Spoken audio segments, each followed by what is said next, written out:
2010, before Ray Tenzing became a police officer, he was involved in a fight just off the UC campus. Tenzing ended up as the victim in that fight, with two other young men arrested and charged with assault. We first told you about this case on Friday. Now, when it came to trial and Tenzing took the witness stand, the judge quickly dismissed the case. Now we know why. Rich Jaffe has been digging for more on this story for days. He joins us now from the newsroom with details you'll see only on Local 12 News. Rich. Cami, this is a stack of text messages between then 20-year-old Ray Tenzing and a group of his friends. Last week, after a grand jury indicted Tenzing for murder of Sam DuBose, Hamilton County Prosecutor Joe Deters said he never should have been a cop in the first place. This is very possibly why he said that. As the result of the early morning fight, August 8th of 2010, Ray Tenzing got 7 staples in his scalp. According to these evidence pictures, he sustained multiple injuries to his face. Legal documents obtained by Local 12 established that 2 individuals were arrested for felonious assault against Tenzing. While the case went to trial in front of Judge Ralph Winkler, attorneys say it fell apart after Tenzing, the first and only witness to testify, took the stand. That's largely because of text messages taken from his phone during the investigation.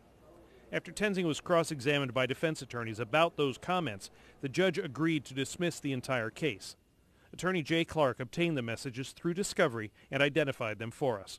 He says when Tenzing testified about the messages, the case unraveled. The way the case ended up, we never got to the point where we had to put on a defense. Our defense would have been self-defense, and there were messages that we never got to that would have helped prove that out. But after the judge heard his testimony, the case was dismissed. Clients were found not guilty and the charges were dismissed. So we never got to where we had to put one on.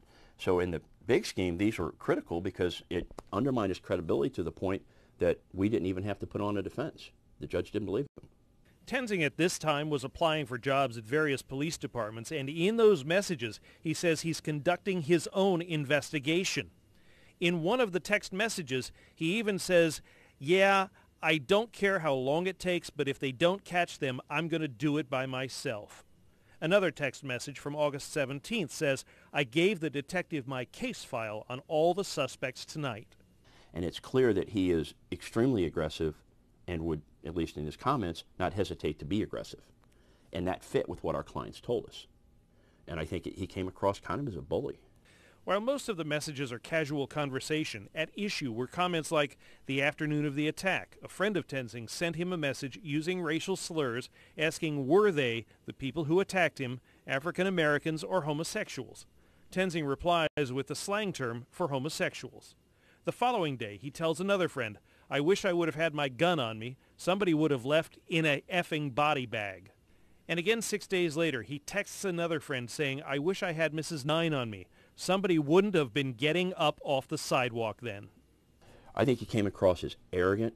He came across as having something to hide, because when he was confronted with the messages that I think there was at least 2 where he wanted to get together with his friend from that night and get their stories together. He didn't recall those. And I think he came across as disingenuous. When this case began with the fight in 2010, you have to remember that's before Ray Tenzing became a cop. Jay Clark says it's germane now because the upcoming murder trial for Ray Tenzing will be all about whether a judge or jury finds him credible, whether they can believe his version of the situation that ended up with him being charged for shooting and killing Sam DuBose. Tenzing's current attorney, Stu Matthews, was not aware of this earlier case and had no comment on it. In the newsroom, Rich Jaffe, Local 12 News. Cami? All right, Rich, thank you. Because a judge acquitted the 2 young men charged with attacking Tenzing in 2010 and the court expunged the record, Local 12 News is not naming them. That expungement and the fact Tenzing was a victim in the case means when Green Hills Police did a background check on Tenzing before hiring him, they would not have known about this case. A spokeswoman for Prosecutor Joe Deters' office also told us because the case was expunged, they have no comment about it.